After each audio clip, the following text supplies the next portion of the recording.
नमस्कार। मंच पर विराजमान सभी कांग्रेस के नेतागण, श्री काजी निजामुद्दीन जी, श्री मुदित अग्रवाल जी, श्री जेपी अग्रवाल जी, विदित चौधरी जी, श्री हरून यूसुफ जी और कांग्रेस के अन्य नेता कार्यकर्तागण, आप सबका इधर बहुत बहुत स्वागत है इस मीटिंग में। और मेरी बहनें, मेरे भाई, सबसे पहले तो आपका ही सबसे बड़ा स्वागत। आप काफ़ी समय से यहाँ इंतज़ार कर रहे होंगे, घर भी जाना है।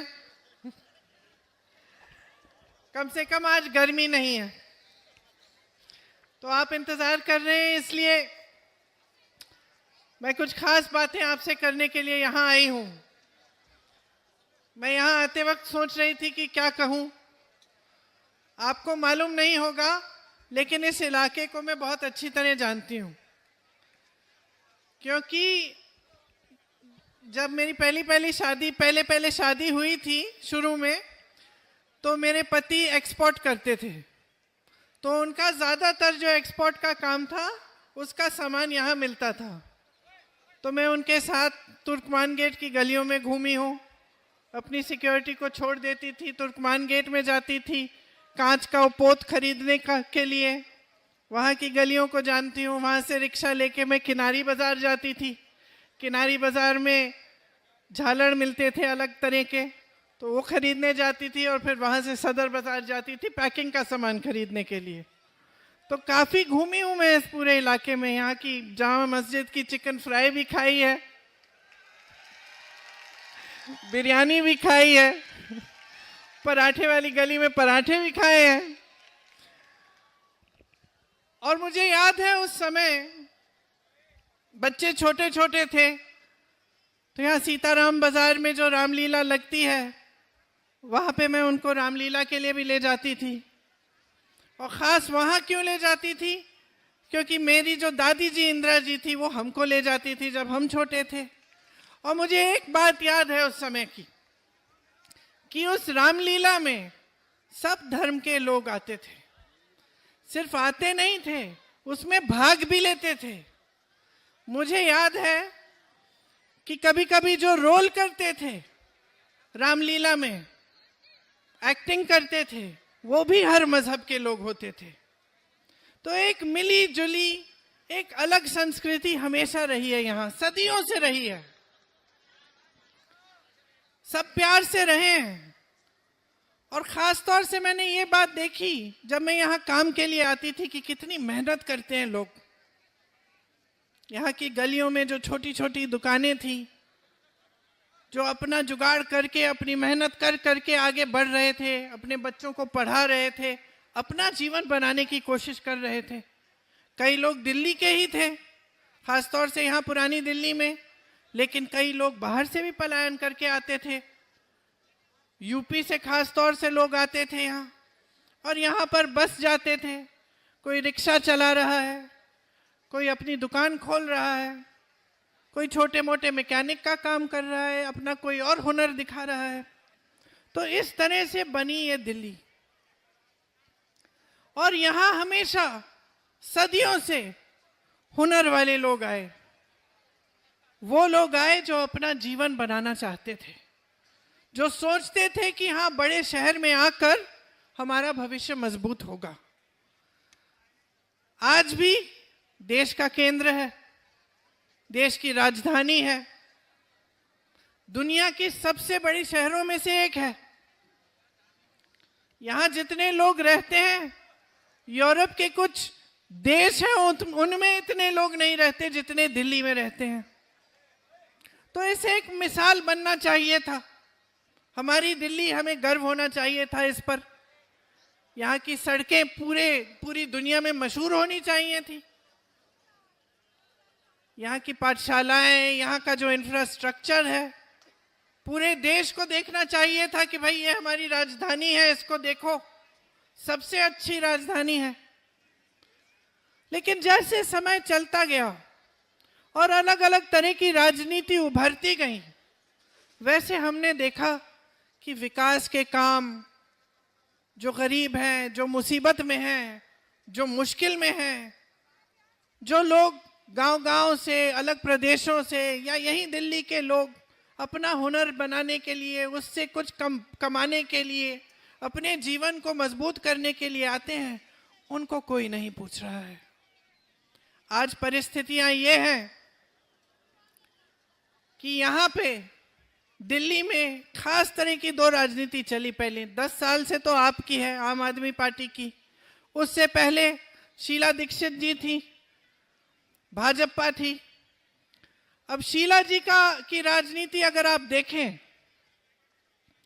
तो बहुत स्पष्ट है कि शीला जी ने काम क्या किया, बहुत स्पष्ट है, हर एक दिल्ली वाले को मालूम होगा। सड़कें बनाई, फ्लाईओवर बनाए, इंफ्रास्ट्रक्चर मजबूत किया, बिजनेस कॉम्प्लेक्स बनाए, ये जितने मॉल खड़े हैं उनके समय से बने। उन्होंने नींव डाली, सुअर की सफाई का काम किया, पेयजल दिलवाया, बड़े बड़े ऐसे काम किए जिससे आपके जीवन में सुविधा आई। विकास पर उनकी नजर केंद्रित रहती थी, दिन रात काम करती थी। फिर क्या हुआ? आम आदमी पार्टी वाले केजरीवाल जी आए, उन पर खूब सारे भ्रष्टाचार के इल्जाम लगा दिए। एक इल्जाम साबित नहीं हुआ, एक भी नहीं सच साबित नहीं हुआ। 10 साल गुजर गए हैं। आज दिल्ली वाले सब देखते हैं कि हाँ, शीला जी ने अच्छा काम किया था। एक वही थी जिन्होंने दिल्ली की तरक्की की, और इनकी सारी बातें खोखली निकली। जो राजनीति एक दूसरे से लड़ाती है वो सिर्फ अपने स्वार्थ के लिए काम करती है। भाजपा की यही राजनीति, यही विचारधारा हमेशा से रही है। हर धर्म को एक दूसरे से लड़ाना। क्यों? आपने कभी सोचा है इससे किसका फायदा होता है? आपका तो फायदा हो नहीं रहा है। जो गरीब है उसका फायदा तो कभी हो ही नहीं सकता। जो व्यक्ति संघर्ष कर रहा है उसका फायदा कभी हो नहीं सकता। सिर्फ और सिर्फ इन नेताओं का फायदा होता है। जो नेता भाई भाई से लड़ाता है सिर्फ स्वार्थ साधने के लिए काम करता है। जो नेता झूठे आरोपों के आधार पर, झूठ के आधार पर आगे बढ़ता है, वो सिर्फ अपना ही स्वार्थ साध रहा है। आपने दोनों को देखा है। मोदी जी आते हैं, भाषण देते हैं, क्या कहते हैं? 80% उनका भाषण जो होता है दूसरों की आलोचना में खत्म हो जाता है। और वो आलोचना क्या होती है कि जवाहरलाल नेहरू ने सन 1950 में ऐसा काम किया, इसलिए आज देश खाई में है। ऐसी बात करते हैं ना। हर चीज का दोष जवाहरलाल नेहरू जी को देते हैं। दूसरी तरफ केजरीवाल जी क्या भाषण देते हैं कि मोदी जी की वजह से कोई काम नहीं कर पा रहे हैं। तो मोदी जी को जवाहरलाल नेहरू जी मिल गए, केजरीवाल जी को मोदी जी मिल गए, कोई अपनी जिम्मेदारी नहीं ले रहा है। सच बताऊं, मैंने बड़े नेता देखे हैं, बचपन से देखे हैं। इंदिरा जी को देखा, राजीव जी को देखा, शीला जी को देखा, सोनिया जी को देखा, नरसिम्हा राव जी को देखा, चलिए वाजपेयी जी को भी देखा, लेकिन ऐसे नेता नहीं देखे मैंने। इतने कायर नेता कि एक चीज की जिम्मेदारी लेना नहीं जानते। आप सोचो, एक परिवार में अगर परिवार का मुखिया कभी जिम्मेदारी ही नहीं लेता तो बाकी परिवार के सदस्य क्या सोचते हैं? उसका आदर कर पाते हैं? नहीं कर पाते। सब सोचते हैं कि भाई देखो हमारा मुखिया कैसा है, एक चीज की जिम्मेदारी नहीं ले रहा है, पूरे दिन बैठ के रोता रहता है कि इसने किया उसने किया। और यही हालत बन गई है आज देश की राजनीति की। आज देश की राजनीति में कोई ऐसा नेता नहीं रहा, भाजपा में, आम आदमी पार्टी में, जो अपनी जिम्मेदारी ले कि हाँ भाई हमारी जिम्मेदारी थी कि हम दिल्ली को विकसित बनाएं, कि हम यहाँ की सड़कें ठीक करें, कि हम पानी पहुंचाएं घरों में, कि हम सुअर की सफाई कराएं, कि हम ये जो यमुना नदी है इसकी सफाई करें। आज कोई जिम्मेदारी नहीं लेता। कोई अपना पल्ला इस तरफ झाड़ेगा, कोई उस तरफ झाड़ेगा। ये नेता नहीं होते बहनों और भाइयों। नेता वो होता है जो आपके लिए खड़ा होता है, नेता वो होता है कि जब आप पर संकट आता है वो आपके साथ कंधे से कंधे मिलाकर संघर्ष करता है आपके लिए, जो आपकी समस्याओं को हल करने की पूरी कोशिश करता है। तो जो राजनीति आज चल रही है वो सिर्फ इन लोगों का जो राजनीतिक स्वार्थ है उसको साधने के लिए चल रही है। कोई आपके बारे में सोच नहीं रहा है आपके संघर्ष क्या है। आज संसद में बजट की चर्चा हुई, ठीक है, इन्होंने कहा मिडिल क्लास के लिए ये जो टैक्स का स्लैब है इसको 12 लाख तक कर दिया, 12 लाख तक मुफ्त है, टैक्स नहीं होगा, ठीक है। लेकिन कोई इनसे पूछ रहा है कि कितने लोग इस देश में, कितने लोग टैक्स भरने लायक हैं? कितने लोग इतना कमा भी रहे हैं कि वो टैक्स भरेंगे, कि वो 12 लाख रुपए कमा पाएंगे एक साल में? मैं बताती हूं, 7 करोड़ लोग, लेकिन 135 करोड़ जनता टैक्स नहीं भर पा रही है। 135 करोड़ जनता इतना कमा ही नहीं पा रही है। आज आप सुबह उठते हैं, आपकी हर चीज पे जीएसटी का टैक्स है, हर चीज पे, दांत मंजन पे है, दवाइयों पे है, स्कूल की वर्दियों पे है, मोजे जूतों पे है, किताबों पे है, हर चीज पे जीएसटी का टैक्स है। खास तौर से जिनकी छोटी छोटी दुकानें हैं, जो अपना छोटा बिजनेस चलाते हैं, वो समझ रहे हैं मैं बात क्या कर रही हूं, कि जीएसटी को लेकर किस तरह से छोटे बिजनेस भी खत्म होने के कगार पे हैं, क्योंकि हर चीज पे टैक्स है, हर चीज महंगी हो गई है। मैंने आपसे बात की जब मेरी शादी हुई थी, मुझे याद है कि 100 ग्राम का जो मक्खन है 12 रुपए का मिलता था, एक थैली दूध 7 रुपए की मिलती थी। आज बताइए, आज तो 75 रुपए से ज्यादा हो गया है। इतना सा मक्खन, आप मक्खन खाते हैं, ब्रेड खाते हैं, चाय पीते हैं, कुछ भी लेंगे आज आप उस पे टैक्स भर रहे हैं। और कमा क्या रहे हैं? हर जगह बेरोजगारी है, तमाम पद खाली पड़े हुए हैं। सरकारी पद आपको मालूम है 25,000 खाली हैं दिल्ली में, केंद्र की सरकार के भी पद खाली हैं। अब बेरोजगार बच्चे हैं। देखो आजकल वो जमाना नहीं है कि आप अपने बच्चों को पढ़ाएंगे लिखाएंगे नहीं, कि अगर आप छोटा कारोबार कर रहे हैं कहेंगे कि चलो 12 साल का हो गया इसको इसी में लगा देते हैं, वो जमाना नहीं है। आज आप खुद पढ़ाना चाहते हैं अपने बच्चों को, आप चाहते हैं कि आपका बच्चा जो है आपसे ज्यादा तरक्की करे, कि जो संघर्ष आपने देखे हैं वो बच्चा ना देखे। हम सब वैसे ही हैं। मुझसे अगर आप पूछेंगे क्या नहीं चाहती मैं अपने बच्चों के लिए, तो मैं सोचती हूँ मेरा सबसे बड़ा संघर्ष यही था कि हमने जीवन में बहुत हिंसा देखी। पिताजी की मौत हो गई आकस्मिक, उनको मार डाला गया, दादी जी को भी मार डाला गया हमारे अपने घर में। तो मैं अपने बच्चों के लिए ये जरूर चाहूंगी कि ऐसी चीजें कभी ना देखें अपने जीवन में, खुश रहें, है ना। इसी तरह से आपके जो बच्चे हैं, आप चाहेंगे कि जो आपके संघर्ष हैं वो संघर्ष दोबारा दोहराए ना जाए उनके जीवन में।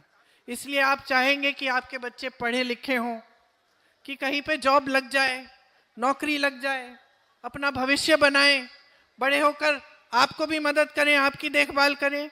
यही हम सब चाहते हैं, चाहे किसी भी कोई भी परिस्थितियों में हो हम।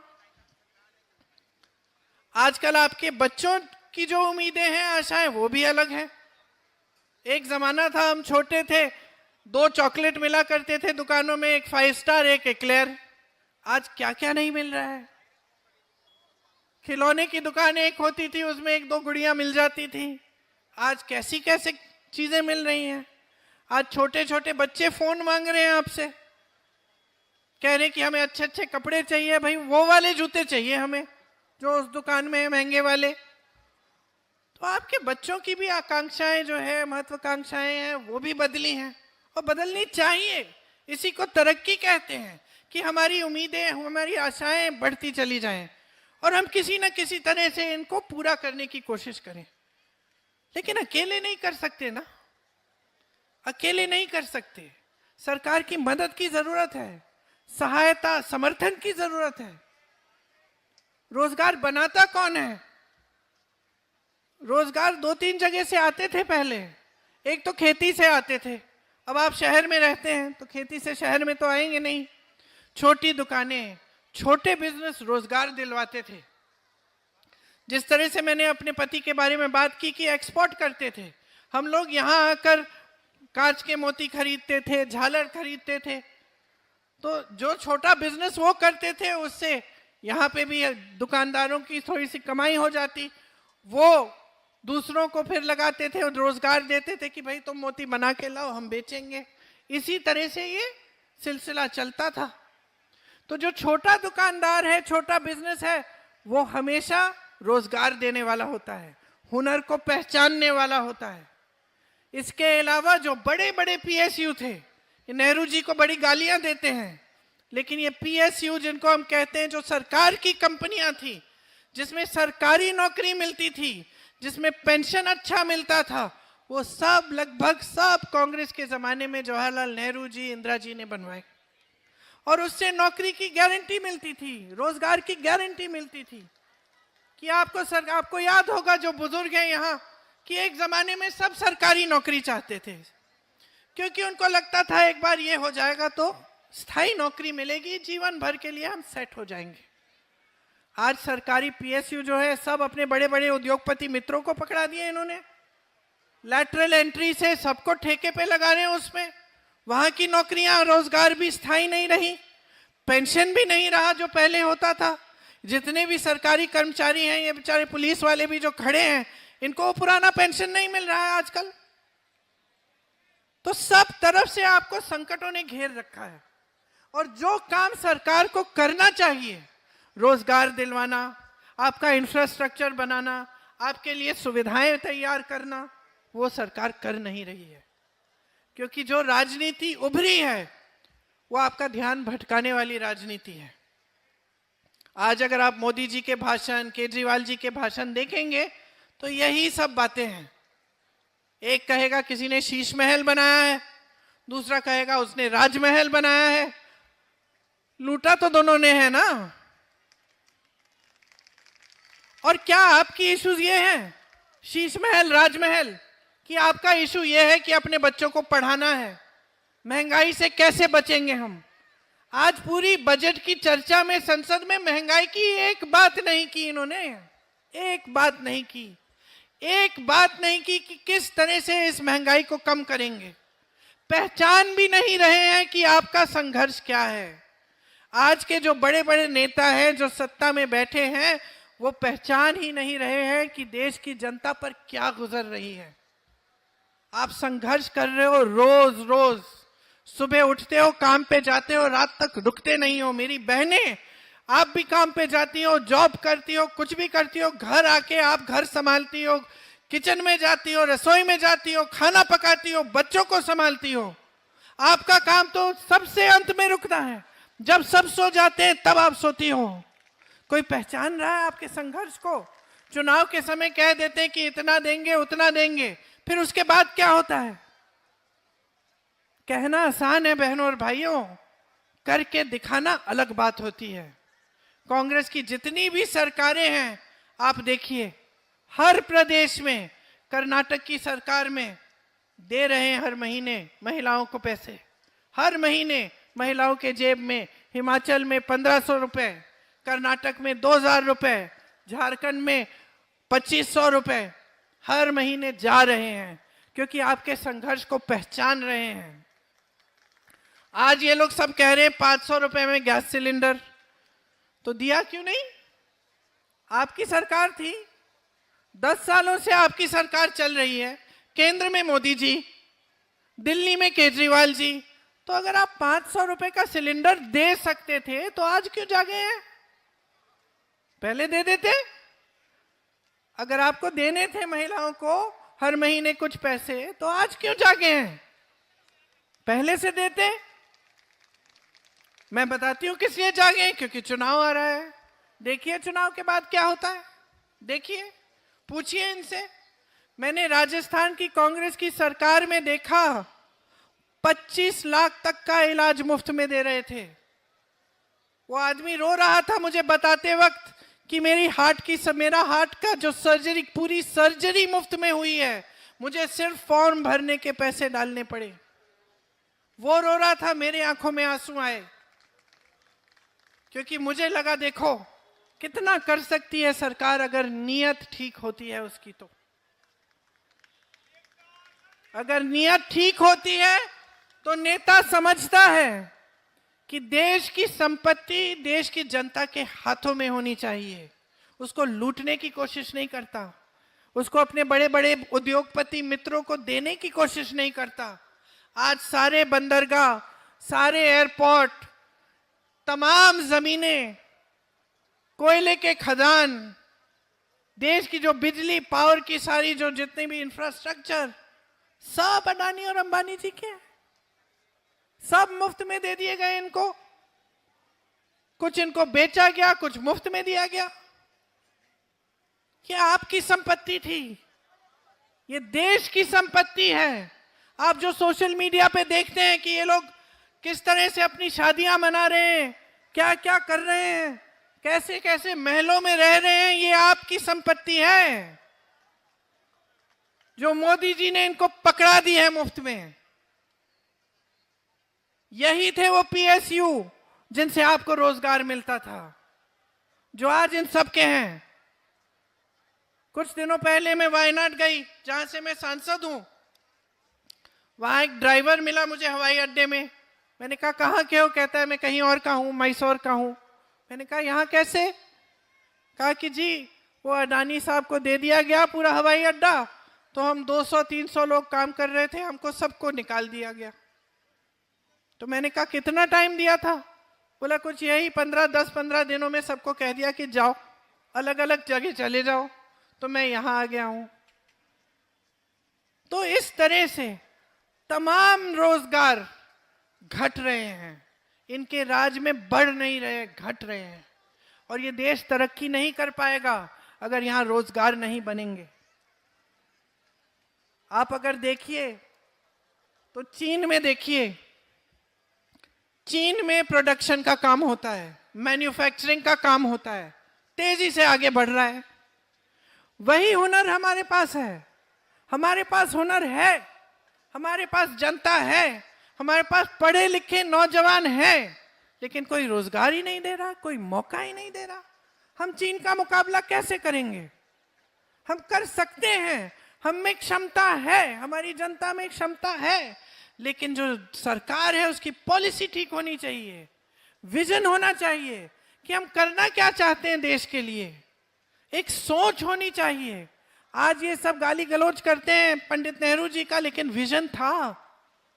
उनकी विजन की वजह से ये हिंदुस्तान यहां पहुंचा है। उनकी विजन की वजह से, हमारे लोकतंत्र की वजह से आज हमारी हालत बांग्लादेश, पाकिस्तान और श्रीलंका जैसे नहीं हुई। आज हमारा देश अभी भी मजबूत है, क्योंकि हमारे देश में लोकतंत्र है, क्योंकि हमारे जो नेता थे उनका एक विजन था कि किस तरह से हम इस देश को मजबूत बनाएंगे। तो देखिए, आप देश की जनता हैं, आप सब समझते हैं, आप लोगों को पहचानते भी बहुत अच्छी तरह, मैं जानती हूं। जो नेता सचमुच आपके लिए काम करता है, आप पहचान है। हो सकता है कभी कभी भटक जाते हैं, कभी कभी किसी नेता की बातों में पड़ जाते हैं, लेकिन अंत में पता चल जाता है कि कौन आपके लिए काम करता है, कौन नहीं काम करता है।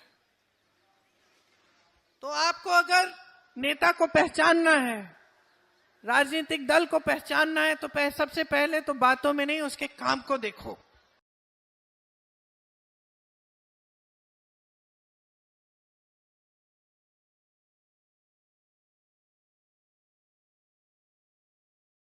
देखो कि कहीं भाई जब कांग्रेस की सरकार थी तो क्या किया,